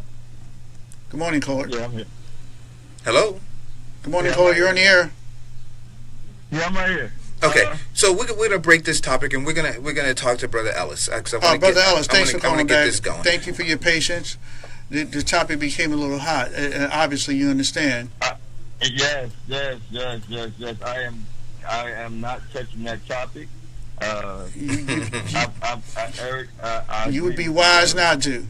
So tell us, Brother Ellis, the reason, who you are, and why did you call in today? So just so our audience knows, unless Eric's going to set it up. No. Well, Leonard Ellis is the CEO and president, I believe, of an organization in Newark that's doing tremendous work called Eyes Wide Open Hope. Okay, so let's talk about and we've had him on the show highlighting the various things that he's doing in the community several times. But I placed a call to Minister Leonard Ellis this morning because he posted something on social media which drew my attention. And I'm pulling it up now. And I want to read this. He says, Eyes Wide Open Hope will be sending a clear message to all people that don't have our best interests at hand, no matter who they are, because I'm truly angered by people taking advantage of our people. I don't care who they are, because this is pure madness. There's no one working from Newark, and I didn't see any black people. I'm about to lose some so-called friends on this one, but I'm prepared.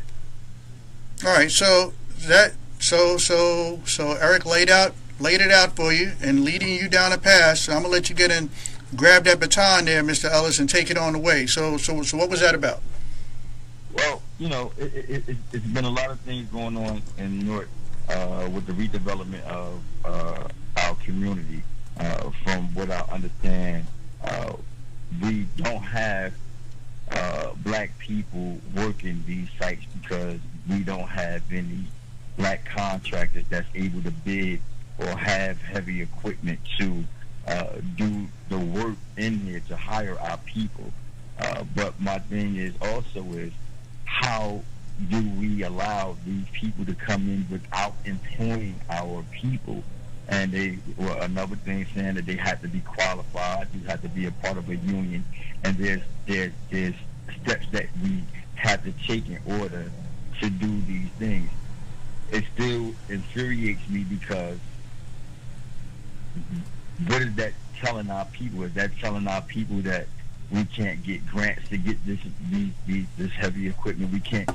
I need solutions. I need answers to tell our people, because our people, I'm not the only one infuriated by it. Our people are infuriated by it because they don't understand the scope of what it takes to actually get these contracts.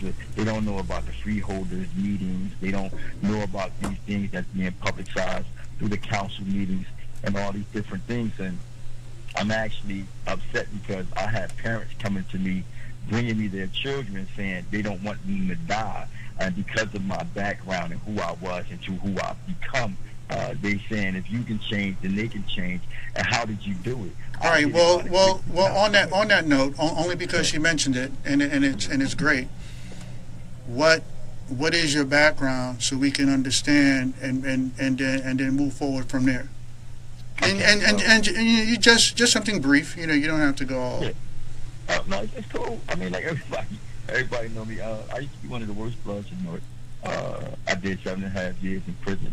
I did 4.5 years in prison. I came home, and I don't know what happened, but you know, God took a hold of me, and he says, "Who did I use in the Bible? I didn't use the best of the best." And from after my pastor told me that, my pastor told me that that's who God used in the Bible. They weren't saints.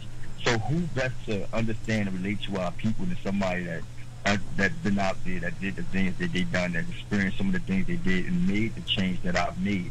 And how did I go about doing it? I did it because I care about my people. What happened was a sleeping giant woke up. I woke up from ignorance into intelligence.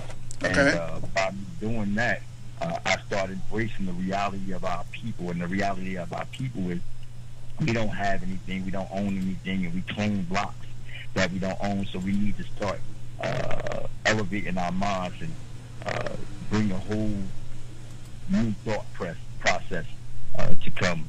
And this is my whole issue. How can we all come together? I mean, leadership. Because like I was talking to John Sharp, and I told him, no matter who it is, if it's black leadership, and that's my man too. Our people out, he's a great guy. I love him. That's my man, John. Yeah, I was just on the phone with him just the other day. Go ahead. Yeah, my thing is that if I find out people with like black leadership, just like I went to jail because I did wrong, right? I was supposed to go to jail. And it's the same thing with politicians. If you're doing wrong and we find it out, then we're going to do our best to put you in prison. Because this is what bad people go, that do wrong. They go to prison.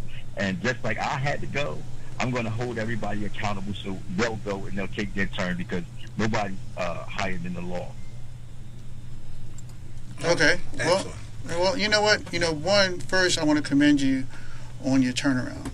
All right, and so that's first and foremost, and that's an individual accomplishment. Secondly, I want to commend you for choosing to be a person to reach back and help lift up members of the community after you have turned around, because some people, when they begin, when they are on the road of ascension, that they leave those in the gutter, and they don't try to reach back and pull anybody up. And I commend you for being one of these individuals. One, being responsible. Two, being accountable. You've taken accountability for what was and this, that, and the other. And three, for trying to teach and educate and help others that you see on the wrong path and getting them on the right path. So, here I'm gonna give. I wish we had one of those buttons of applause, because his brother deserves that, and we should commend and our good citizens who are trying to do better. And just as he pointed out, he's a good man. He's not a perfect man. You know what I mean? As none of us are, and he's out here trying to do what he has to do in a positive way to try to get some positive results in our community. But Eric and I, we've touched upon this before, and you kind of touched upon it as well. Perfect. Yo, we need that on standby all the time and every time. That's perfect. There you go. You're the first applause on air. So you got that. Now, we need to, because we have spoken about it with, in the studio, and we've had several topics, whereas a lot of us are just uninformed, ill-informed. We don't know what's going on. We don't understand politics. I guarantee you, and this is a challenge I'm going to put out there. I want people out there and to admit in the thread if you know what a freeholder is and what they do. I mean, let's be honest. Let's going to be honest. If you understand and know what a freeholder is or does, hold on, caller. All right, if you know what a freeholder is or does, admit it, put it in the thread, say yes or just say no. If you don't know, a lot of us, we really don't know a lot of areas in politics. We really don't know,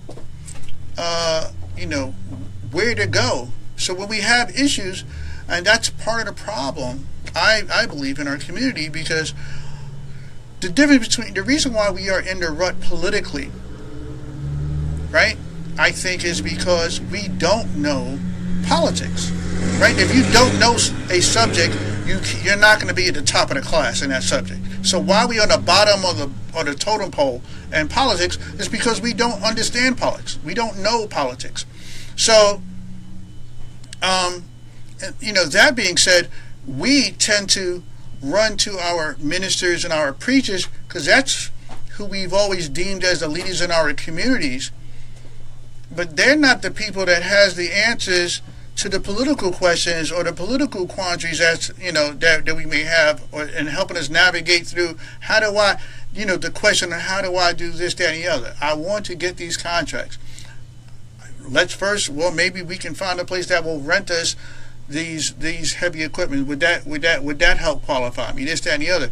The preachers are not going to have all these answers to all these questions. We got to know who we need to go to, and let's be honest. Some of our elected officials aren't going to be readily accessible, and or readily willing to guide us in that way, because some of them have their friends, and others in their pockets, and they're in their pockets, and they're helping them, and they don't want to create another competitor.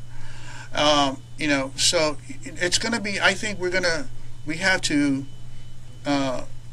expect that, and expect these other potential obstacles, out there. But it sounds like your organization or program is one of these things that's out there to help help finding some of the answers to some of these questions. Am I wrong in that? No, you're absolutely right.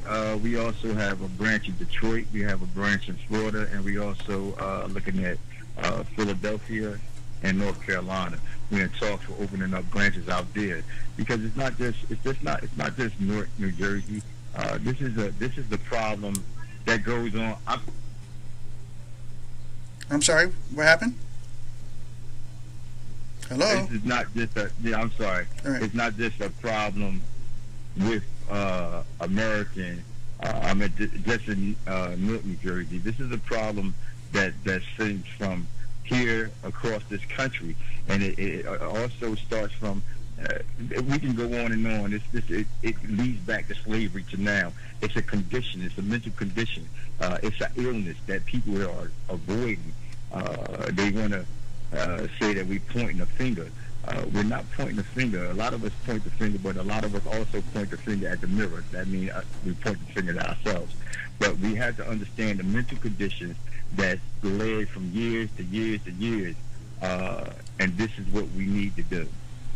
Excellent. All right. Well, thank you, brother. I appreciate you calling in, man. And like I said to you before, this is a platform you could always feel free to use to elevate your voice, Absolutely. talk about what you're doing. And please give us a website and or phone number, address, so our listeners can tune in, and we'll try to post that. We'll try to post that for you. Desenyas, good morning. Thanks for joining. Let them give the address. Yeah. Go right ahead. I was just okay. We can also talk about the homie rehab, where we rehab not just the body but the mental, and it's on 6365 Pierce Street. We have it's a rehab where you can go and either it's drugs or whatever. So we recondition you, and we also send them to 990 Broad to deal with Montague, to give them employment after they finish, because you don't teach them not to be homie. You don't teach them how to reconstruct their thinking, and this is what we do there. But the number is 973-932-4399. One more time, that phone number? 973-932-4399.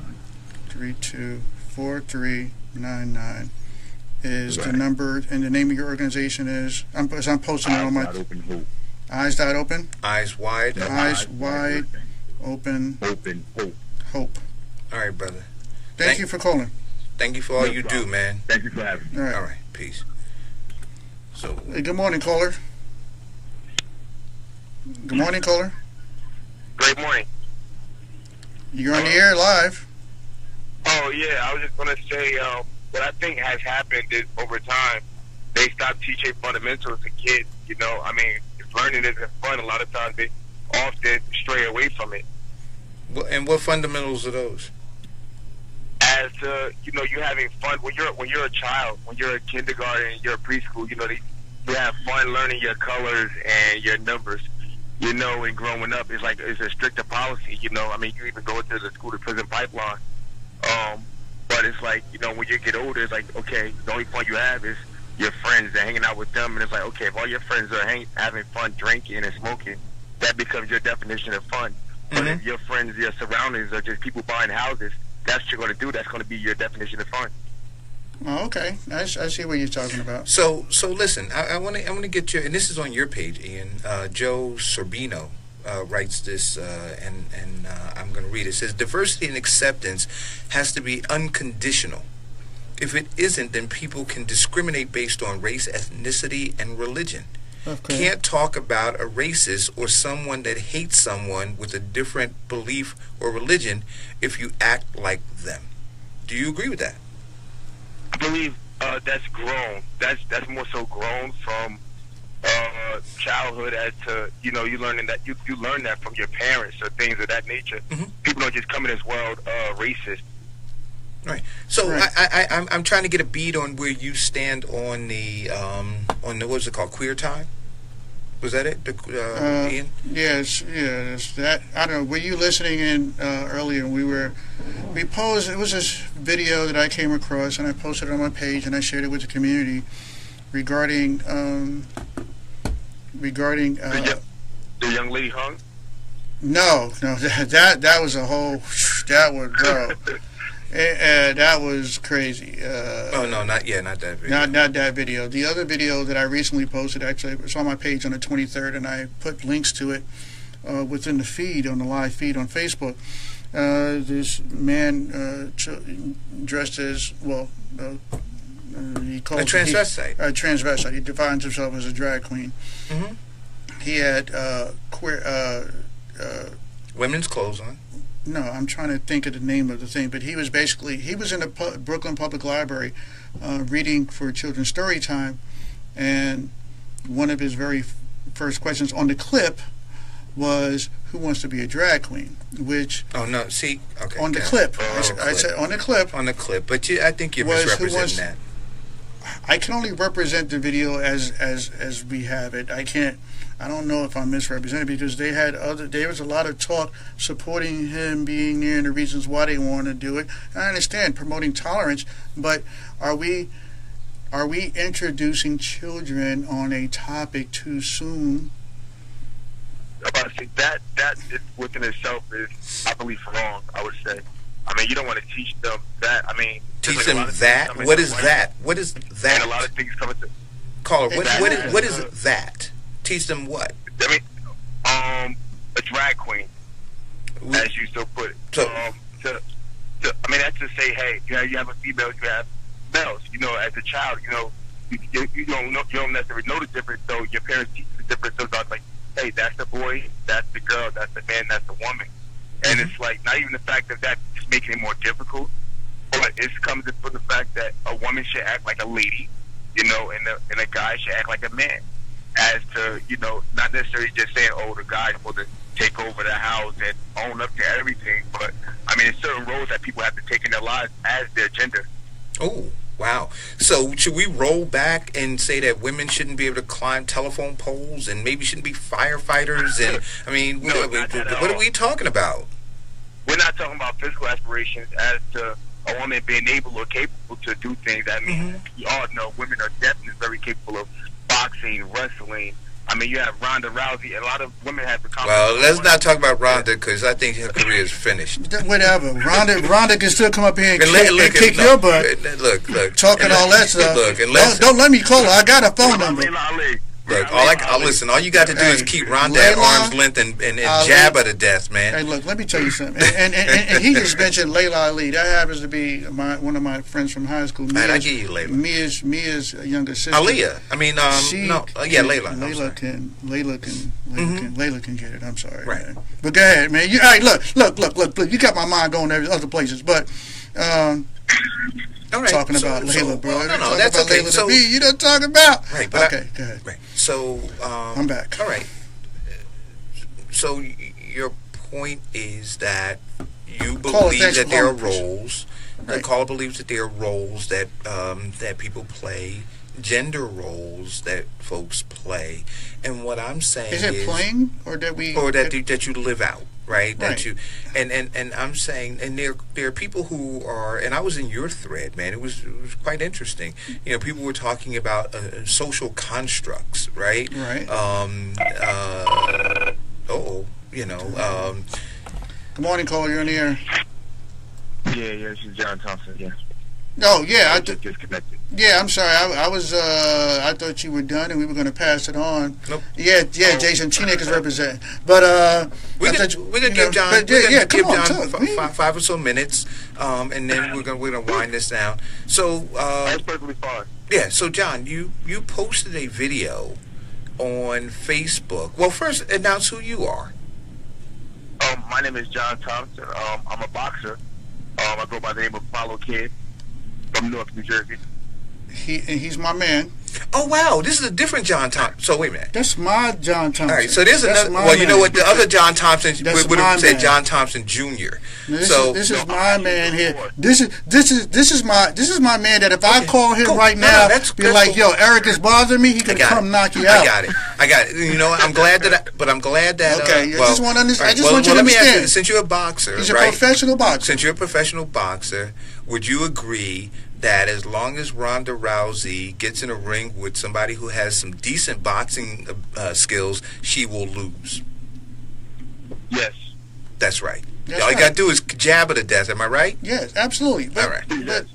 But see. So Ronda Rousey. This young man on the phone is a dad like me. He's a father. All right. So and I'm glad he called because he's a little bit younger than the both of us.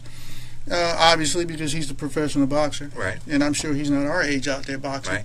So I mean, in the truest sense, as a professional boxer, he's a man's man. He's a man's man. So my question to you is, I don't know if you've been listening to. He can take a punch too. I know for a fact. The discussion about the transvestites in Brooklyn and the story time. But what say you about that? Samson represent. Go ahead, talk. I mean, I would say that doesn't necessarily represent the proper etiquette of a man. You know, just like when you go into a job, the proper you know, etiquette Listen of a to man. what he's saying. Let the man speak. Don't let him come up and Here's something in the background, whatever that is, if you can turn it down. Can you go He's into a driving. job looking for a job wearing a dress as a man? You know that would be unacceptable. Exactly. Like, so you're not going to go to a job interview dressed up looking like a bum and expect a job, right? For example, right? So we're talking about. He was saying, I'm not going to talk for you. Well, okay. So you know what I'm going to say to you? There was a time, right, where if you had tattoos, you couldn't get a job, right? Now you go into different places and you see folks with tattoos. They have the whole sleeve. Because the assumption on the individual wearing a tattoo was incorrect. And the same thing with dreadlocks. Wait a minute. Wait, let's stay with this, right? Because we're stereotyping now. Have to be covered. I'm sorry? No, not in some jobs. They still have to be covered. Well, They're not allowed to work. Right, in some jobs, but not all jobs. You didn't qualify your statement. You said interview. You didn't say some interviews. You said interview. So dreadlocks, right? Do I need to remind you that he's a professional boxer? No, but he's not in the studio, so I can talk smack. I'm just saying. But what I'm saying is, I used to listen. 19 years, I grew dreadlocks. They were past my buttocks. I wound up cutting them because in certain areas in corporate America, they were impeding me. That's absolutely correct. But it didn't mean that the dreadlocks were wrong, right? It meant that they didn't accept it. Now, I'm saying to you, if you have a group, so for instance, at the Brooklyn Public Library, with those parents who were teaching their children not tolerance, but acceptance of differences, right? Why would that be unacceptable if they're willing to, in that space, say that's what they want? That's like saying, so to keep your analogy with a job, it's like if you had a company and you didn't accept me wearing dreadlocks, but Ian had a job, owned the company, and he accepted me, that you would look over and say, I can't believe that Ian's hiring that guy who's got dreadlocks. Well, you chose not to. Perfectly. I mean, depending. I mean, I don't know whether or not. Whereas though you want certain type of people in your forefront to represent you as representation of yourself. Whereas though, if you work for McDonald's, you can't be in there wearing Burger King clothes. Because you're not necessarily representing McDonald's. But I would like to say that, I mean, if you have a person that's very that was a good jab. I mean, that was a good jab right there. Go ahead. I like your point. Go ahead. Keep going. Yeah, but I'm saying, depending on where you're working at, you would want somebody to represent you in a certain manner. I agree. So fashion is concerned. When you have fashion, you want people to insinuate your clothes, something that that will actually more so signify the certain look that you're going for, Right. So are you saying? Wrong with, if there's nothing. Is he getting ready to use the? Again, he's a professional boxer. No, is he going to use the Seinfeld I'm just line? going to keep reminding you that because you see, you my man. I don't want to see no problems. I don't want no problems with you, Eric. You my man. I don't want you to be like John was waiting for me outside later. I don't want that. I just feel comfortable. Everyone isn't going to be comfortable. Just like everyone isn't necessarily comfortable with that yet. So I'm not going to say.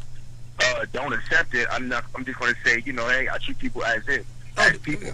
Oh, see, then I appreciate that. So you might not choose to take your child to that story time, but you wouldn't begrudge a parent who wanted to take their child there. I would. No, I won't mind. I am. I don't understand. But I'm asking the caller. I'm asking him. Yeah, I'm asking the caller. So I understand you say that you wouldn't take your child there, but would you begrudge another parent who wanted to take their child there? I cannot tell another parent what to do with their child. That is not my child. There we go. All right, brother. Thanks for calling in, man. Thank you, man, and good luck in your career. Represent Sampson, baby. All right, peace. Thank you. Take care. All right, so. Now you keep on going. Now that he's off the phone. But now that he's off the phone. Now that he's off the phone. Talk. Go ahead. How tall is he, man? I mean, is he like a heavyweight boxer? No, or he's like not a heavyweight lightweight boxer. Featherweight? He's I'm not even sure. He's a solid. He's got to at least be a welterweight. So wait, what's the weight of a welterweight? About. I'm trying to size him up. You don't sound smart. No. How? What's the what I'm weight saying? of What I'm saying? What is the weight of a welterweight? He's bigger than Mayweather, and the boy is he's about 5'11", I think. He might be 6 feet tall. Okay. And he hit hard. That's all I'm saying. Okay, wait a minute. It says 140 to 147 pounds. No, he's tall. He weighs more than that. Well, no, it says a welterweight ranges from 140 but he weighs more than that. So then he's not a welterweight. He's not a welterweight. Okay. So because I'm going to say to you is this. No parts of I'm 210, right? I'm 210. So if I had to square off without any boxing skills with a dude that's 147 pounds, yo, he may get a couple shots off, but I'm going to get real close to him, man. I'm going to grab him. Now you're going to have to deal with that. Well, he's now, but if you're telling me he's taller than me he's knocking people out. But I still want to know how much he weighs. That's important. All right, he might be about 165 solid. All right, so if he's 165 solid. See, you keep using the word solid. I'm using that solid because he ain't built like us. He don't have no baby fat around his waist. I got a 4-pack. Nah, he ain't got no baby fat around. That's all I'm saying. I got a 4-pack. Hey, so but going back, I don't want you to keep turning what I'm saying on my position. My position is not anti-LGBTQ at all. But it's tolerance and not acceptance. My issue is it's tolerance and not acceptance. My issue is you got an issue. My issue is showing our little kids life. Showing our little kids life.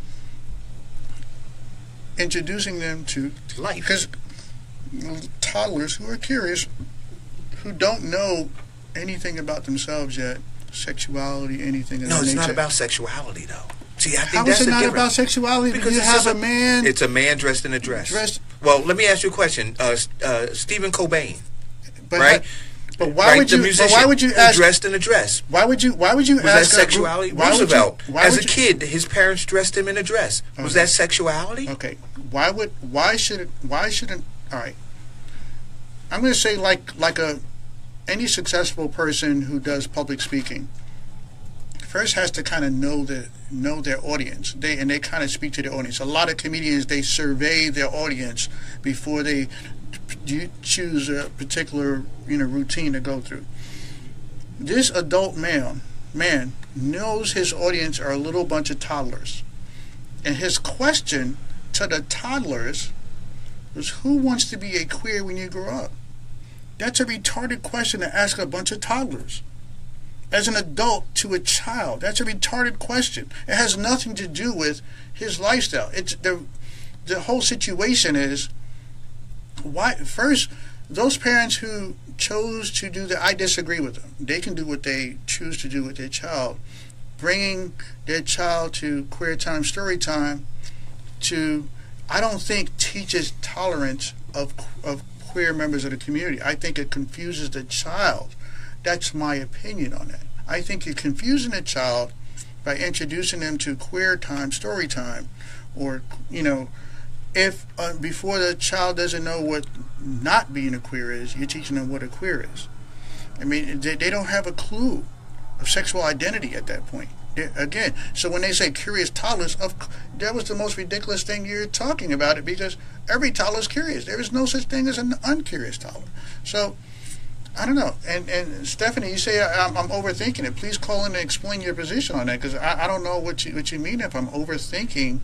Because as parents, one of our roles as parents is to think for our children. Well, and those parents were thinking for their children. So let me say this, right? Yes. We're sitting in the urban area of Orange, right? I live in the urban area, the urban part of Montclair, and you were born in Teaneck, right? No, I was born in Harlem. Born in Harlem. Misrepresent me. I'm sorry, born in Harlem. I was born in Harlem. Right, and when did you move from Harlem? I moved from Harlem to Teaneck, New Jersey in my last 2 years of high school. Okay, so you were in Harlem that other time. So what I'm going to say is that was culture shock.